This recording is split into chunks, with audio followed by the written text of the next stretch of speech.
அன்பான உறவுகள் அனைவருக்கும் வணக்கங்கள். வாங்க, நாங்கள் இன்றைக்கு மாசி கருவாட்டு குழம்பு ஒன்று வைக்க போகிறோம். அது எப்படி வைக்கிறது என்பதை இன்று இந்த வீடியோவில் பார்க்கலாம். இதுவரையில் நமது சேனலுக்கு ஆதரவு அளித்து கொண்டிருந்த அனைத்து உறவுகளுக்கும் நன்றிகள். வாங்க, இப்போ நாங்கள் மாசி கருவாட்டு குழம்பை பற்றி போய் பார்ப்போம்.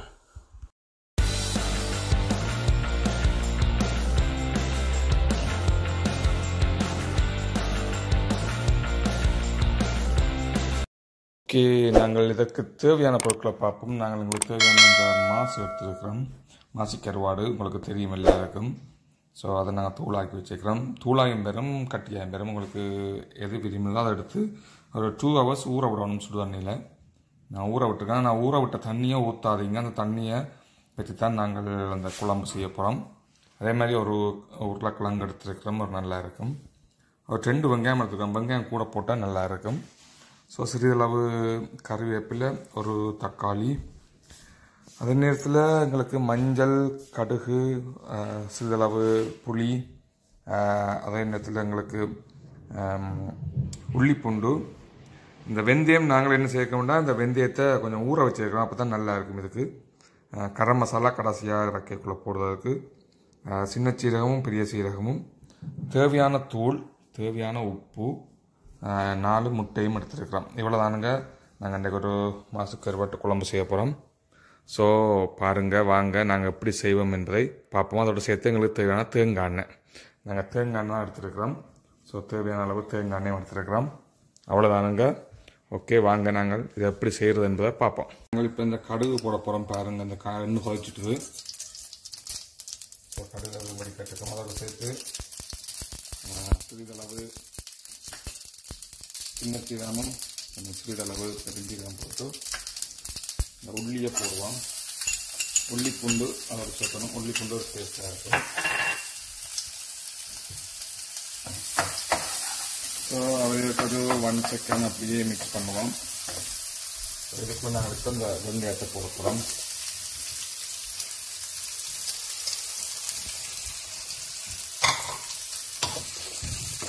அதையும் சேர்த்து நல்லா மிக்ஸ் பண்ணுவாங்க. ஒரு 2 minutes காணும் மிக்ஸ் பண்ணுறதுக்கு. இதுக்கு இப்போ கறிவேப்பிலை போடுவோம். கறிவேப்பிலை நல்லா இருக்குங்கிற சார் நல்லா வாசத்தை கொடுக்கும் கறிவேப்பிலை. ஸோ இதை நாங்கள் மிக்ஸ் பண்ணி போட்டு இதுக்குள்ளே நாங்கள் பண்ணி சேர்க்கிறோம்னா அந்த மாதிரி 2 minutes வெயிட் பண்ணுவோம். இதுக்கே பாருங்க, அந்த ஊற வச்ச அதோட தண்ணியோட சேர்த்து நாங்கள் வெந்தயத்தை போடுவோம். வெந்தயம் நல்லா இருக்கும். என்றால் இந்த மாசு கண்டிப்பாக வெந்தயம் போட்டு சமையுங்க. காரணம் சூற மீன்தான் மாசு கருவாடு இருக்கிற நாங்கள். ஸோ அதில் சொன்னீங்க வந்து வயிற்று வலி வரும். ஸோ நீங்கள் இப்படி வெந்தயம் போட்டால் உங்களுக்கு அந்த வயிற்று வலிகள் ஒன்றும் வராது. அதை கண்டிப்பாக போட்டு சமையுங்க. இப்படி மாசு கருவாடு இல்லை சூற மீன் காட்டியக்குள்ளேயும். இதுக்குள்ளே இப்போ பாருங்க, ஆஃப்டர் 1 minute ஒரு உருளைக்கிழங்கு சொல்கிறோம். உருளைக்கிழங்கு மிக்ஸ் பண்ணி அதையும் இதோட மிக்ஸ் பண்ணுவோம். எண்ணெயோட கொஞ்சம் பிரில் எடுத்துக்கும் உருளைக்கிழங்கு. உருளைக்கிழங்கு போடையக்குள்ளேயும் ஒரு நல்ல ஒரு ஃப்ளேவர் வரும், எண்ணெய் சேர்த்து வரையக்குள்ள. அதையும் நம்ம சேர்த்து போட்டு ஒரு 2 minutes விடுவோம். 2 minutes நாங்கள் தக்காளி ஆட் பண்ணுறோம். தக்காளியோட சேர்த்து நாங்கள் என்ன சொல்லலாம் வச்சு இந்த மாசுவையும் ஆட் பண்ண போகிறோம். இந்த நாங்கள் இப்போ நல்லா ஒரு சேர்த்து கிரட்ட போகிறோம். எல்லாத்தையும் நல்லா மிக்ஸ் பண்ணுற மாதிரி கிரட்டி போட்டு நாங்கள் இந்த ஊற வச்ச இந்த மாசு கருவாட்டை ஊற வச்ச தண்ணி இருக்குல்ல, அதையும் இதோட நாங்கள் ஆட் பண்ண போகிறோம். அதை எடுத்து வச்சுக்கிறோம். அதெல்லாம் அந்த உப்புகள் எல்லாம் இருக்கும். இதுக்கு நீங்கள் பார்த்து தான் உப்பு போடணும். காரணம் நீங்கள் கருவாட்டிலையும் இருக்கும் உப்பு. இப்போ நான் தண்ணியை இப்போ நாங்கள் ஆட் பண்ண போகிறோம்.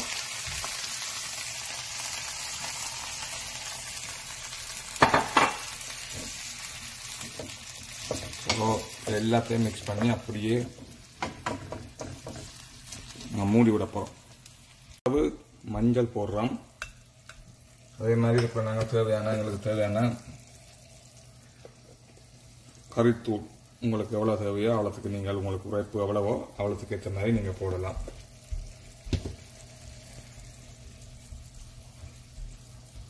போட்டுட்டு நாங்கள் மிக்ஸ் பண்ணுவோம். மிக்ஸ் பண்ணி போட்டு அப்படியே நாங்கள் ஒரு 5-6 மினிட் மூடி விடுவோம். அதெல்லாம் நல்லா கொதிச்சு எல்லாம் நல்ல வடிவா வேலைக்குள்ள மூடுவோம். இப்போதான் மூடி விடுவோம். ஓகே, இப்போ நாங்கள் ஓப்பன் பண்ணி பார்க்க போறோம். பாருங்க, நல்லா கொதிக்குது. ஸோ அதை பிரட்டி விடுவோம். இந்த மாசம் எல்லாம் சேர்த்து சூப்பராக கொதிக்குது. சூப்பராக இருக்கும். கலர்ஃபுல்லாகவும் நல்லா தான் இருக்கும். நாங்கள் இறுதியாக என்ன செய்ய போகிறோம் என்றால் சிறிதளவு தேங்காய் பால் பவுடர் போட போகிறோம். இல்லை தேங்காய் பால் விடணும். ஸோ அப்போ தான் அதோட டேஸ்ட் நல்லா இருக்கும். ஸோ இதை நாங்கள் மீடியம் அடுப்பில் விட்டு அப்படியே இன்னும் ஒரு 4-5 மினிட் மூடி விட போகிறோம்.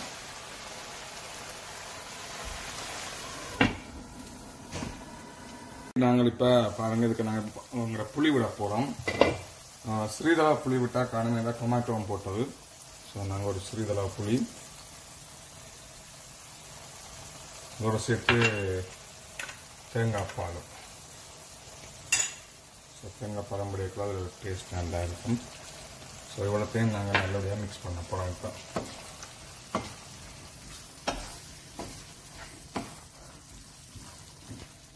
ஓகே பாருங்கள், நாங்கள் இதுக்கு இப்போ கரம் மசாலா கொஞ்சம் தூவி விடுவோம். இப்போ கடைசியாக கரம் மசாலா தூவி போட்டு நெத்தான் இருக்குது ஒரு புதிய தகவல் உண்டு. புதிய ஸ்பெஷலாக போட போகிறோம். இந்த முட்டையை எப்படி போடுறோம்னு தான் தான் சொல்லித்தர போகிறேன்.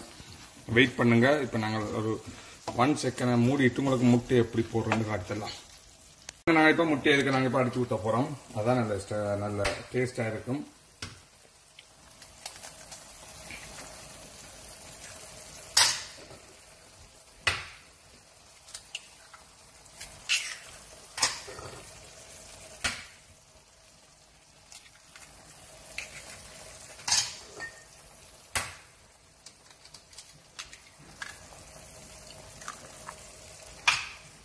அவ்வளோதானுங்க. இதை நாங்கள் அப்படியே மூடி விட்டுட்டு அடுப்பை அப்படியே நிப்பாட்டி விட வேண்டியா. நாங்கள் ஒரு 5 மினிட்டாக திறந்து பார்த்தா சூப்பராக முட்டையெல்லாம் அவிஞ்சிருக்கும். 5 மினிட்டாக நாங்கள் இப்போ ஓப்பன் பண்ணி பார்க்க போகிறோம். பாருங்க, மாசு கறி எப்படி வந்திருக்குன்னு சூப்பராக இருக்குது. அதுக்கு நான் முட்டையும் போட்டது அந்த மாதிரி இருக்கு. நீங்கள் அவிச்சு சாப்பிட்றத விட இப்படி போட்டிங்கன்னா சூப்பராக அவிஞ்சிருக்கும். எல்லாம் சூப்பராக இருக்குது. நீங்கள் எப்படி சாப்பிட்டு சமைச்சு பாருங்கள். மாசு குழம்பு சூப்பராக இருக்கும். மாசு கறியோட முட்டையும் போட்டு சாப்பிட்டீங்கன்னா சூப்பராக இருக்கும். இதை நாங்கள் எப்படி பரிமாறலாம். பார்த்த அனைத்து உறவுகளுக்கு நன்றிகள். மீண்டும் ஒரு சமையல் குறிப்புடன் உங்களிடம் வரும் வரை உங்களிடமிருந்து விடைபெறுவது உங்கள் ஜீவா. நன்றி, வணக்கம்.